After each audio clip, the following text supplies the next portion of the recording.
Welcome to another episode of Low Tide Learning. Today I'm at Washington Oaks State Park on the beach side, and as you can see, it's low tide and there's lots of coquina rocks. Now what coquina rocks are, these are rocks that come out of the ground. They've been here for an extremely long time, and about 20 miles north of here is Fort San Marcos in St. Augustine. That fort is actually completely made of coquina.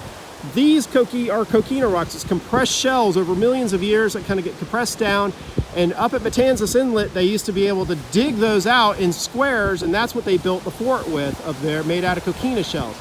And as you can see at low tide, we've got some really neat things happening. And you can see how the water over time has kind of eroded these rocks. It's really interesting. You can see the different kind of depressions in here over time of how water has dripped down. So I'm assuming these must have been much higher at one time, and over the years of hurricanes and everything, it's eroded down from tides coming in and out. You can see the really interesting tide pools everywhere.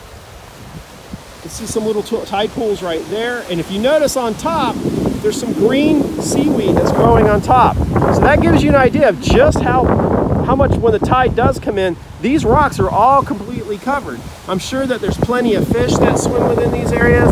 Here's a really neat looking little tide pool right there. Some water, got some seaweed still living in there. It's still living. You can see there's like depressions in here from over time, water that had splashed down on over there from all the rocks. Here's a really neat tide pool. You can also find shark's teeth in here if you look pretty good. Walking through here, don't want to drop my phone. Here you can really see those really neat depressions. It's almost like a little cave inside there. The water's running off, there's runoff, and as the tide starts to come back in later, it will actually get higher than most of these coquina little rock cliffs right here. And you can see all the way down, it goes all the way down the beach. It's a really neat part of Florida's first coast, and it's exciting. So thank you for joining another episode of Low Tide Learning.